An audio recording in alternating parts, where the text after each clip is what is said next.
Então vamos para o Evangelho de Marcos, no primeiro capítulo, a gente já vai ter o nosso estudo. Então Marcos, no primeiro capítulo, eu quero ler com você dois versículos, né? O versículo 14 e o versículo 15. Então Marcos 1:14, Marcos 1:15.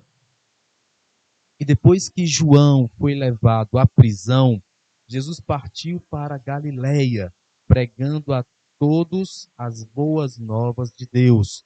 Cumpriu-se o tempo e está chegando o reino de Deus. Arrependei-vos e crede no Evangelho. Essa aqui é a versão que Marcos colocou, que Marcos trouxe e ministrou o nosso coração. E eu sei que, assim como a palavra tocou a minha vida, eu quero também que ela toque a sua vida. Isso aqui traga revelação para você. Eu dei um título para esse estudo da gente, para esse momento aqui de ministração da palavra, que foi os arrependimentos da vida. Porque a nossa vida é uma vida repleta de momentos em que a gente até se arrepende de ter executado alguma ação, a gente se arrepende de ter falado alguma coisa, a gente se arrepende de ter feito algo. Arrependimento que temos na vida. Nem é preciso ter uma fé consolidada para poder relatar que já fez algo que é digno de arrependimento. Então, o arrependimento ele existe. As pessoas que fazem alguma coisa e se arrependem, ou seja, desistem daquela projeção, desistem daquele jeito de ser, não querem mais ser daquela forma, não querem mais executar aquele tipo de ação, não querem mais falar aquele tipo de coisa, usam esse termo que é o termo arrepender-se. Então, eu me arrependo de ter feito isso, eu me arrependo de ter dito isso. Então, o termo arrependimento não é um termo incomum no cotidiano do dia a dia, seja você uma pessoa de fé ou não. Então, arrependimento é um tema comum que muitas pessoas até podem dizer que vivem um momento de arrependimento ou já viveram um momento de arrependimento na sua vida. E nesse ponto específico aqui do início do evangelho escrito por Marcos, ele conseguiu ali flagrar uma cena em que Jesus localiza uma parte da sua história a partir de João. Então, João, esse evangelista João, que também ficou conhecido como João o Batista, ou aquele que batizava. Então, esse João, o personagem João, ele veio com uma função de anunciar esse evangelho, de anunciar Jesus Cristo. Jesus Cristo viria e ele tinha essa função, espiritualmente falando. Ele trazia sempre uma boa notícia, ele trazia um evangelho de que o Salvador estaria vindo, o Salvador estaria chegando, que esse Salvador era Jesus Cristo. E ali tem uma localização. Logo depois de João ter sido preso, então logo depois de João sair de cena, então você deve lembrar como era essa história. João Batista batizou Jesus. E logo depois, na sequência das narrações dos evangelhos, a gente identifica que João acabou sendo preso porque ele tinha ali uma certa perseguição, né, em torno do nome dele, feita pelo governante na época. Mas aí, quando ele sai de cena, então há um novo tempo chegando. O tempo de João dizer que o Salvador estava vindo, o Messias estava chegando, esse tempo cessa. João sai de cena e aí entra um novo tempo, agora um novo tempo por Jesus. Marcos registrou isso, dizendo: depois de João ter sido preso, então chegou Jesus. E ele chegava com uma nova anunciação, ele chegava com uma nova pregação. Agora, João saiu, mas Jesus entrou e a voz não cessou. Agora tinha uma nova voz. E esse registro de Marcos é que a voz de Jesus era uma voz de pregação. Então ele pregava agora o evangelho de Deus. E a gente já estudou aí nas mensagens anteriores uma definição para evangelho, que nada mais é do que uma boa nova ou a boa notícia. Então Jesus abria a sua boca para anunciar, para pregar as boas novas da parte de Deus. Era isso que acontecia. Findou-se ali o tempo em que João dizia, vai vir o Messias, e o Messias, então, o enviado, ele já se apropriou do tempo. Então chegou o tempo de eu vir fazer o que eu fui enviado para fazer. E ele pregava, ele anunciava as boas novas da parte de Deus. Então chegou um novo tempo. Nessa pregação, segundo esse texto que acabamos de ler de Marcos, ele fala isso, o tempo então se cumpriu, o tempo então se findou, o tempo então se concretizou. Chegou o tempo em que o reino de Deus é anunciado. E ele conclui dizendo que o reino de Deus está próximo. Então, esse é um conceito espiritual, até de certo cunho teológico, de que esse tempo a partir de Jesus é o tempo do reino. Mas na sua pregação ele dizia: o reino está próximo. Então, o reino ia chegar. O reino chegou sendo anunciado e o reino ainda ia chegar.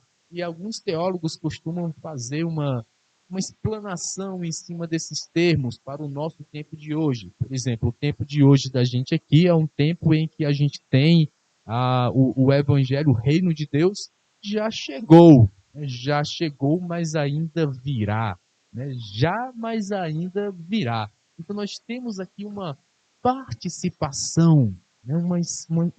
Uma degustação desse reino, podemos viver segundo os princípios do reino, mas sabemos que o reino será instalado conforme está explicado lá em Apocalipse. Então, o governo pleno de Deus, dos seus princípios sendo aplicados nas nossas vidas, com direito à eternidade, sem corrupção humana. Isso aí, claro, a gente vai ver depois das profecias de Apocalipse integralmente cumpridas. Então, o reino, ele foi instalado, sim, mas ainda virá, ou seja, ainda há essa esperança dessa redenção total. Então, isso tudo está nesse contexto de evangelho. É o reino que já chegou, mas ainda virá. Então, esse anúncio, essa explicação, essa explanação do evangelho que já veio, mas que ainda virá, isso passou a ser inaugurado ali por Jesus e se estende, posso dizer,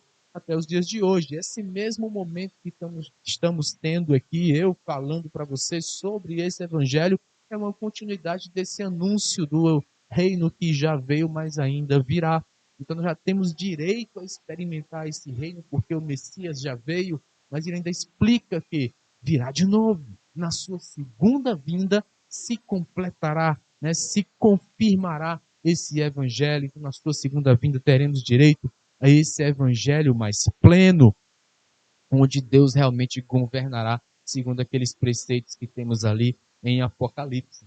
Esse trecho que Marcos registrou, o apóstolo Mateus também registrou. Então, Mateus 4,17, daí por diante, passou Jesus a pregar e a dizer: arrependei-vos, porque está próximo o reino dos céus. Mateus fala sobre esse arrependimento, fala de um arrependimento que a partir daquele momento tinha um porquê. Mateus teve uma visão, um registro um pouco diferente do de Marcos nesse sentido, porque ele dá um porquê para o arrependimento. Então, se esse tempo do reino chega, o tempo do reino chegou, o tempo do reino veio, o tempo do reino está instalado já, mas ainda virá. Então, se esse tempo se concretizou, tem mais alguma coisa, tem mais um passo a ser feito, mais um passo a ser dado. E ele diz, começa com arrependimento. Então ele fala que tem um porquê. Arrependei-vos. Por quê? Porque esse reino já está e ainda virá. Porque esse reino já veio e ainda virá. Então se arrependa. É um momento de arrependimento. E esse arrependimento é uma mudança. Se tivermos que definir arrependimento, nós temos que falar de uma mudança. É tempo de mudança. Então, mude, altere seu comportamento, se adeque aos princípios do reino, porque esse reino está chegando. Então era mais ou menos nessa diretiva que a gente enxerga tanto o registro de Marcos como o registro de Mateus. Esses apóstolos estavam trazendo uma nova identificação. Eles viam o jeito de Jesus Cristo pregar, anunciar as boas novas de Deus e iniciando o seu ministério com uma diretiva. É tempo de mudança. Chegou agora o reino e nesse reino você tem de mudar. Nesse reino você tem de alterar comportamento. Nesse reino você tem de alterar a mente. Nesse reino alguma coisa tem que mudar. Então tem um impacto novo para um tempo novo, para uma mudança. Você tem que mudar. Isso é arrepender-se. O que é que te faz então mudar? Se a pregação, o anúncio das boas notícias de Deus traz uma direção de mudança, o que é que te faz mudar? O que é que te move a mudar? Te induz a uma mudança? O que é que faz isso com você? O que é que te traz a mudar? Tem que ser um impacto, mas não um impacto passageiro, um impacto que traga em você uma mudança duradoura. Tem que ser algo que te direcione a uma mudança de não mais retorno. Então, se arrepender-se é uma mudança para não mais voltar. Então, aquele que se arrepende de uma palavra que falou, a ideia de arrependimento é uma mudança duradoura, uma mudança que não volta mais. Se eu falei algo que me arrependo, se esse arrependimento é genuíno, então não é mais para falar coisas desse tipo. Se eu me arrependo de algo que eu fiz, então arrependimento genuíno, apreende-se dele, de que eu não tenho mais que fazer aquilo, não farei mais aquilo nenhuma outra vez, porque o arrependimento deve ser genuíno. É uma mudança que é duradoura. E só é duradoura uma mudança como essa quando ela vem e demole estruturas. Imagine aí um prédio já construído, tem aquelas implosões, a gente encontra vídeos aí na internet, implosões de prédio, as obras da engenharia, né? A engenharia também descobriu métodos para implodir, quando o prédio não funciona mais, não mais atende aos propósitos que foi construído, então vai lá e se tem técnicas de implodir, de demolir aquele prédio sem danificar nenhuma construção que tenha ao redor. Eles colocam explosivos em pontos já estudados, definidos, para que na explosão daqueles dispositivos o prédio venha abaixo, mas sem tocar, danificar nenhuma construção periférica. Então isso também é uma obra de engenharia, uma demolição. E depois que demoliu aquilo ali, mudou. Aquela construção já não é mais a mesma. Outra coisa vai ser construída naquele lugar. Eu quero trazer essa aplicação para que o nosso entendimento seja profundo hoje sobre esse arrependei-vos. Por que mudar de forma que outra coisa seja construída? Porque o reino de Deus está próximo. Porque o reino de Deus veio com Jesus. Ele trouxe a experiência do reino. Desde aquela época até agora, nós já experimentamos as profundidades do reino. Mas há uma plenitude que ainda virá, segundo os escritos proféticos. Então ainda vem. Então já veio, mas ainda virá mais. Já veio, mas ainda vai se aprofundar. Então por quê? Para experimentar isso, nós temos que mudar nossas estruturas. Algumas coisas devem ser demolidas. Algumas coisas devem ir embora para que possamos experimentar com plenitude.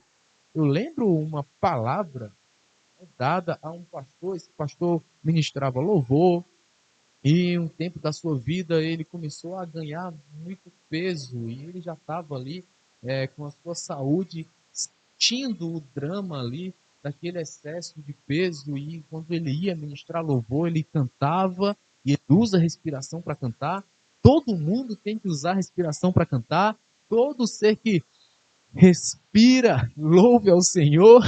Então ele cantava e ele já tinha uma dificuldade de puxar a respiração, ele já não aguentava ministrar por muito tempo, e você já via ele ali no altar com o microfone na mão, mas cansando.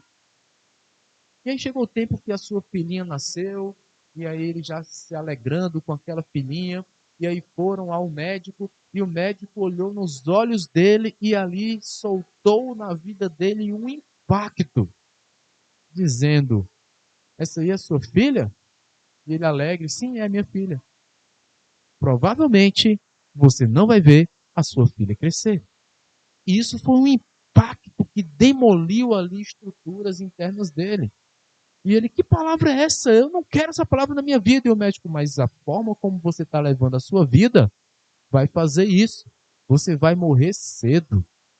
Está acima do peso, vai ter problemas de saúde, a sua filha vai crescer sem pai. E isso foi um impacto que o fez mudar de vida. Mudou.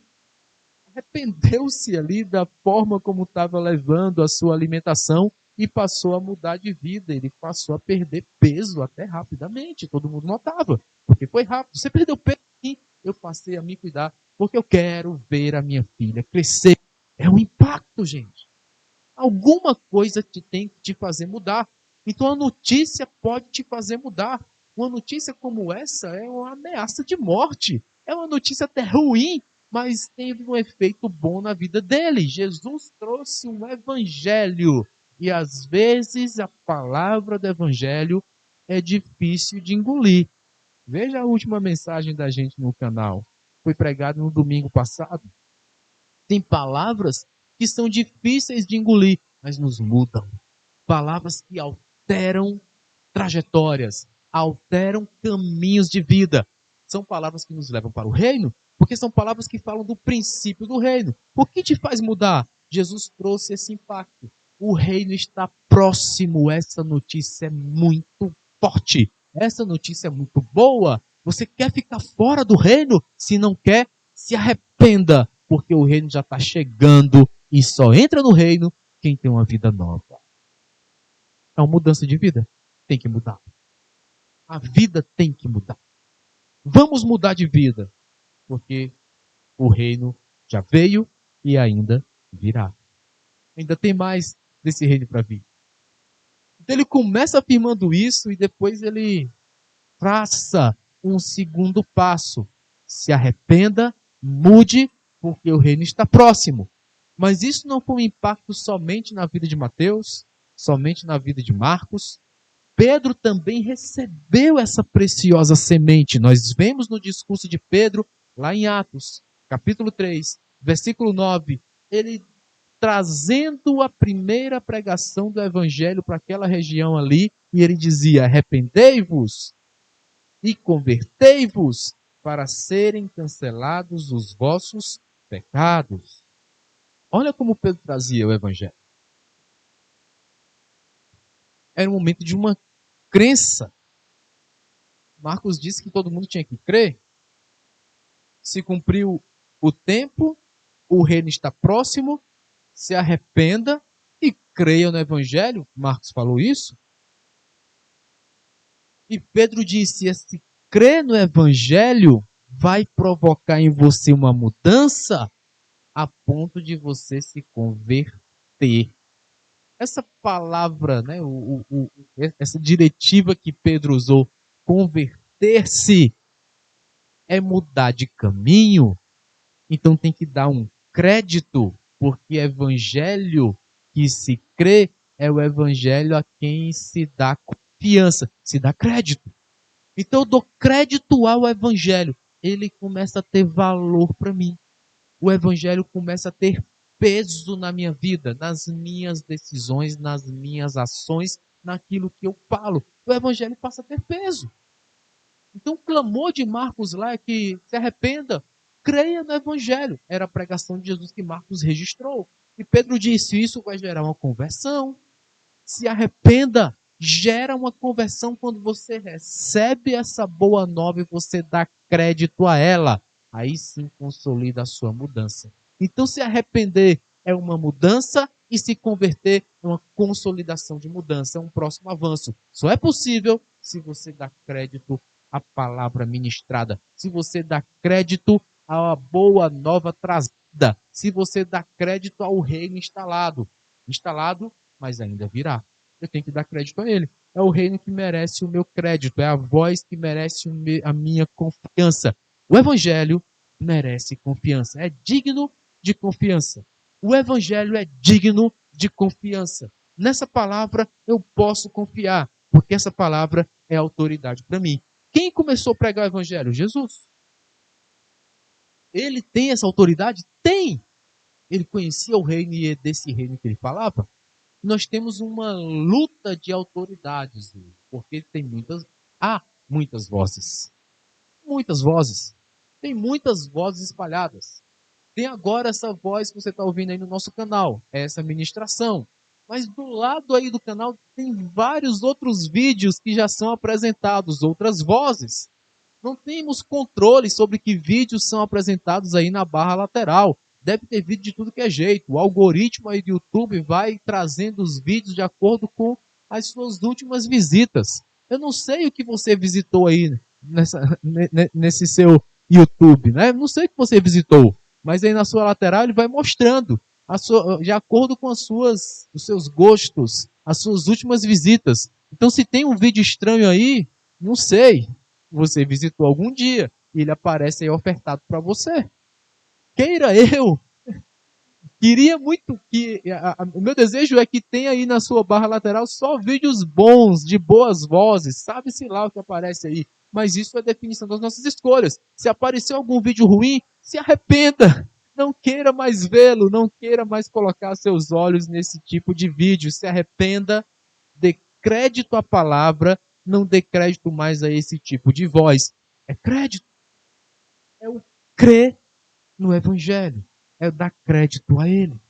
Quem prega o Evangelho merece crédito, porque está falando da voz do reino. É a mesma voz usada por Jesus. Merece crédito. Mas eu acredito em outras coisas. Ainda há tempo. Arrependa-se. Foi assim que Jesus pregou. Dê crédito ao Evangelho, porque o reino está próximo. Essa é a pregação. Mas pastor, nem tudo que você fala, eu concordo. Não é o eu falo, é o que o Evangelho fala. Creia no Evangelho, dê crédito ao Evangelho, porque o reino está próximo. Já, mas ainda virá, né? Já veio, mas ainda virá. É tempo de dar crédito ao Evangelho. Quando a gente vai ao banco, o banco ele tem aquele seu interesse. Ele até abre uma conta para você, mas depois ele fica enviando mensagens. Ah, já abrimos uma carta de crédito para você, porque no crédito ele quer, vem pegar o dinheiro aqui, nós confiamos que você vai pagar. É uma troca de confianças, né? Vem, toma esse empréstimo porque nós sabemos, nós queremos que você vai pagar. Mas se você não pagar, nós colocamos ali juros bem altos, que é para compensar essa confiança, né? O banco tem essa troca de crédito, né? A palavra ficou assim, mas por conta dessa confiança, mas uma confiança pautada em juros. A confiança do evangelho não é pautada em juros bancários. Jesus falava era de fé. A confiança do evangelho, o crédito do evangelho é fé. Então é nessa fé, nessa confiança na palavra ministrada, que a sua consolidação vai ficando cada vez mais firme. Eu estou firme sabendo que o reino está chegando. Nessa palavra eu confio. Nessa palavra eu acredito. Nessa palavra eu creio. Essa palavra é digna de confiança. Eu estou junto de Deus nessa palavra. Eu me aproprio dela. Essa palavra é uma palavra de fé. É uma palavra que me faz converter, mudar, sair dos meus maus caminhos e voltar-me para o meu Deus. Eu saio do mundo, das coisas mundanas, das coisas que fazem parte dessa sistemática e volto-me para as boas notícias do Senhor. É mudança de vida. Acompanhe comigo isso, tá? Arrepender é mudar. Então mude de vida, porque o reino está próximo, o reino está perto, o reino está chegando. Crede no Evangelho, dê crédito ao Evangelho, creia nessas boas novas que estão sendo ministradas. Então é um passo a passo. Mude de vida, dando crédito à palavra que é ministrada, e aí entramos nessa visão de Pedro.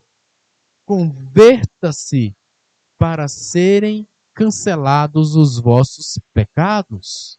Por que Pedro resolveu colocar isso na sua mensagem de arrependimento? Porque pecado aqui é o erro confrontador, é o erro que te afasta daquilo que significa o reino. É você andar contrário às perspectivas do reino. Então Jesus vem dizendo: arrependei-vos porque o reino está próximo, já está chegando. Para você se preparar para ele, Pedro disse, tem que se converter. Foi assim que eu aprendi com Jesus.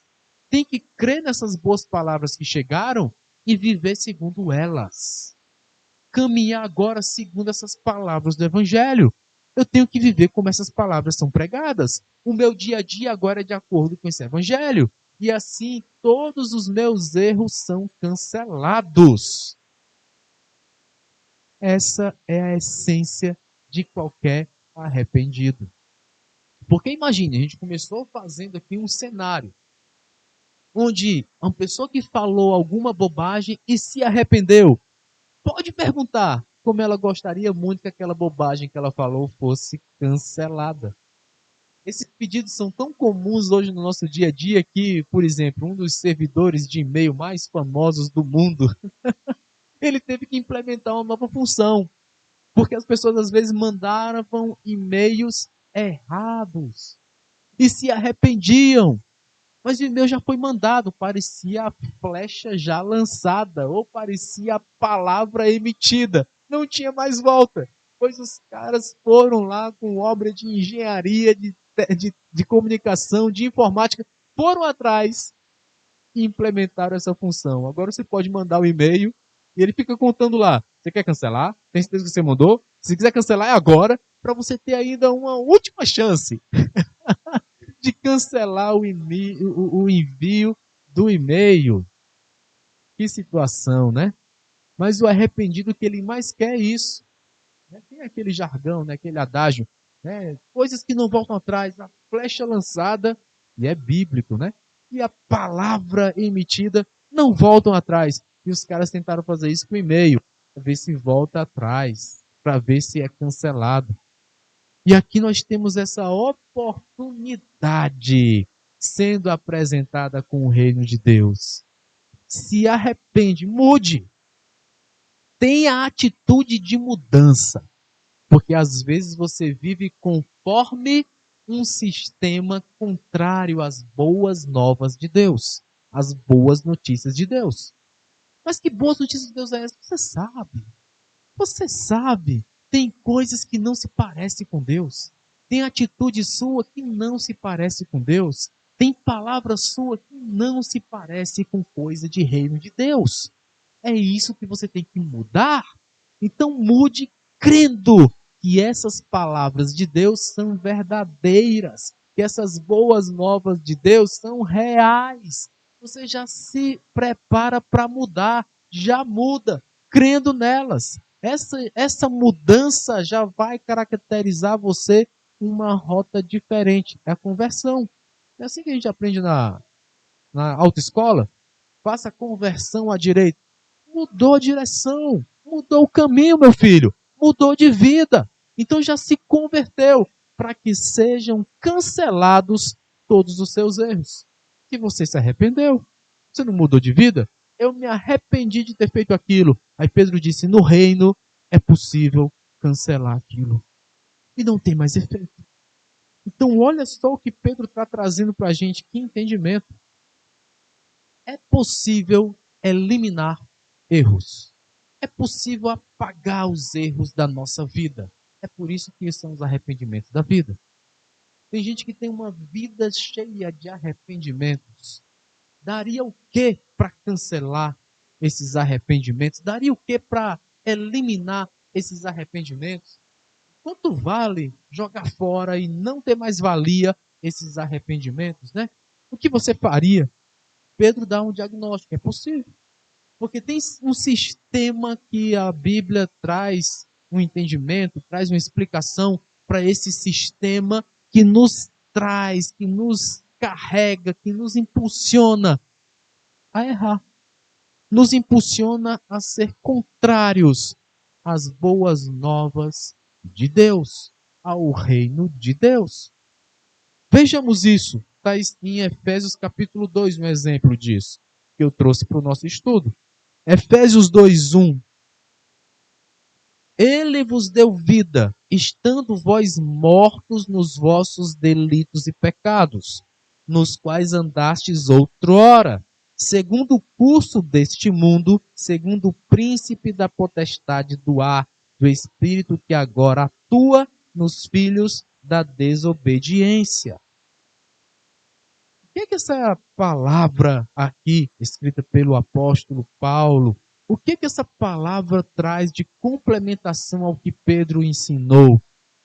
Cancelar pecados quando nós mudamos de vida crendo nesse evangelho. E é esse cancelar pecados? E aí o apóstolo Paulo, na sua escrita, trouxe um entendimento profundo. Porque parece que no reino nós ganhamos vida. E Paulo disse, é um contraste, porque a morte é quando a gente estava nos nossos erros, delitos e pecados, são esses erros dos quais nos arrependemos. Nós estávamos mortos lá, mas Ele quer dar vida para a gente, com a instalação desse reino. E isso é boa nova é vida. Má nova é exatamente a acusação de morte. Vai morrer e não vai ver a filha. Morte. Mas se cuidar da tua vida, você vai ver sua filha crescer. Boa nova. Então ele disse, quando você estava lá no erro, é morte. Mas ele vos deu vida. Porque essa morte que você andava era segundo o seu conceito, de acordo com aquilo que estava nesse mundo. Segundo o curso do mundo. O que é esse curso do mundo? É um sistema. É uma sistemática que já está construída, já está adaptada, já está montada para que no decorrer da sua vida você vá cometendo esses delitos e pecados, você vá cometendo esses erros que são contrários às boas novas de Jesus. Então, o que é que eu entendo de mundo aqui, pastor? Porque quando tem a Copa do Mundo, né? A gente entende que a Copa de todas as nações é isso que tem aqui, não é isso. O que ele está dizendo aqui é um sistema. A forma como você vive o seu dia a dia, sem arrependimentos, sem crer nas boas novas, sem se dar conta dos quais são os princípios de Deus para a minha vida, sem querer agradar esse Deus, essa forma que você vive a sua agenda todo dia, é isso que ele chama, é um sistema que chama-se de mundo. O dia a dia do mundo que não quer saber de Deus, que se acha autossuficiente, o Homo sapiens, ele mesmo vai dar jeito na vida dele. Não se preocupe, nós somos inteligentes demais. A gente não precisa de nada desses princípios divinos. Deixa que a gente resolve. Esse sistema é um sistema que vai te conduzir a se afastar cada vez mais desse evangelho de Jesus do reino. Então esse é o mundo que ele está falando. E segundo o que ele diz aqui, ele fala, segundo o curso deste mundo, segundo o príncipe da potestade do ar. Além desse sistema que é do mundo, ele fala ainda tem um sistema que é referência ao príncipe da potestade do ar. Olha, pastor, esse negócio está ficando muito espiritual. Eu nem acredito tanto nas coisas espirituais assim. Eu não sei se elas existem. Bem, mas elas sabem que você existe. Já está montado isso, porque ela fala aqui que esse principado, esse príncipe das potestades do ar, a marca dele é a marca da desobediência. É isso que o apóstolo Paulo depois completou. Segundo o curso deste mundo, segundo o príncipe da potestade do ar, do espírito que agora atua nos filhos da desobediência, ou seja, a marca dele é a desobediência. Aquilo que é posto como princípio para agradar a Deus, no caso dele é desobedecer esses princípios. Então toda vez que alguém é levado a desobedecer esses princípios, está agindo segundo esse príncipe das potestades do ar. Está agindo segundo o curso deste mundo, como o apóstolo Paulo identificou. Está agindo de acordo com os próprios delitos e pecados que estão internamente a você. São 3 esferas, tá? São 3 níveis. É os seus próprios desejos inerentes à corrupção do ser humano, imperfeito que é. É o próprio mundo que já te rodeia, porque a forma como ele age é pautado em princípios divergentes de Deus. E é o próprio princípio de desobediência que foi ali diagnosticado como sendo uma marca desse príncipe das potestades do ar. Tudo isso aí está consolidado, enclausurado como sendo a natureza humana que se inclina a errar, que se inclina ao pecado.